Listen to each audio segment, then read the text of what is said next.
ये कहानी मेरी लाइफ की एक सच्ची घटना है जो मेरे साथ हुई।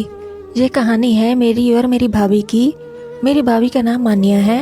उनके लिए मैं बस यही कहूँगा कि वो बिल्कुल करीना टाइप लगती है, बस फिगर थोड़ा ज़्यादा अच्छा लगता है। भाभी देखने में बहुत ही खूबसूरत है थी और बहुत ही हसीन थी। मैंने जब उन्हें पहली बार देखा, उनकी शादी में देखा था, तभी से मैं उन्हें दिल दे बैठा था। अब मैं ये कहानी पर आता हूँ। भाभी की शादी मेरे कजिन भाई के साथ हुई थी, जो कि दिल्ली में नौकरी करते हैं। उनकी शादी में हमने काफ़ी मज़े किए, लेकिन मैं भाभी से ज़्यादा बात नहीं कर पाया और हम जुदा हो गए। कुछ महीने ऐसे ही बीत गए और मैं अब उन्हें बहुत मिस करने लगा। फिर एक दिन मेरे दिमाग में आइडिया आया कि क्यों ना उन्हें फेसबुक पर ढूंढूं, और मेरी मेहनत रंग लाई और वह मुझे फेसबुक पर मिल गई। मैंने उन्हें रिक्वेस्ट भेजी और उन्होंने एक्सेप्ट कर ली।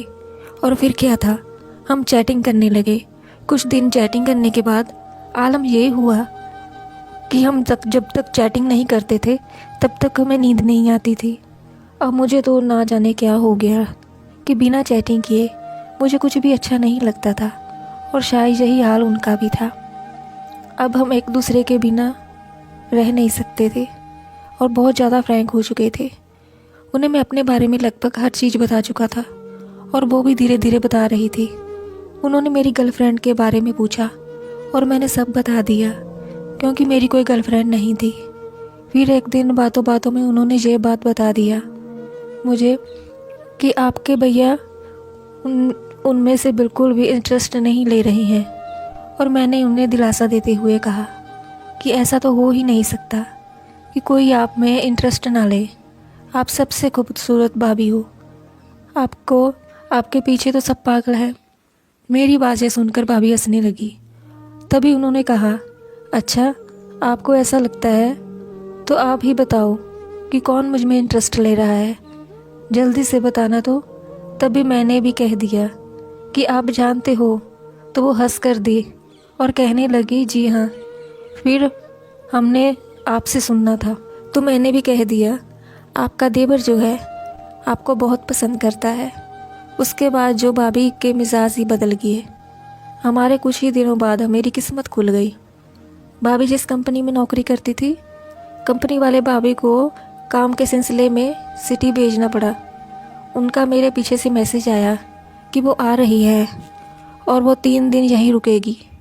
मेरी खुशी का तो ठिकाना ही नहीं रहा। मैं पागल सा हो गया था और उनके आने का इंतज़ार करने लगा। उस रात मैं अच्छी तरह से सो भी नहीं पाया था। अगले दिन भाभी आई और अपने होटल का नाम बताया और कहा कि शाम को मिलते हैं 6 बजे। मैंने भी जवाब दिया, हाँ। फिर मैं शाम को इंतज़ार करने लगा था। जैसे तैसे 6 बज गए और मैं अपनी बाइक लेकर उनसे मिलने आया।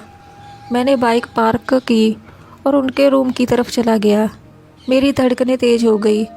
मैंने डोर बेल बजाई तो अंदर से आवाज़ आई कि आ जाइए, दरवाज़ा खुला है। मैं चला गया। अंदर जाने पर पता चला कि भाभी बाथरूम में है और तैयार हो रही है। उन्होंने कहा कि बैठो, मैं 2 मिनट में आई। और जैसे ही वो बाहर आई तो सलवार सूट पहन रखा था। उस दिन क्या अदा से बाल संवारे थे भाभी ने, बहुत खूबसूरत लग रही थी। उन्होंने चुन्नी नहीं डाली थी, वो बाहर रखी हुई थी मेरी बाजू में। मैं तो जैसे खो ही गया था। उन्होंने अपना हाथ मेरी तरफ बढ़ाया, मैंने उसे पकड़ा दिया। उन्होंने मुझे प्यार से गाल पर चाटा मारा और कहा, बुद्धू, मैं चुन्नी मांग रही हूँ। मेरा चेहरा लाल हो गया और मैं पानी पानी हो गया।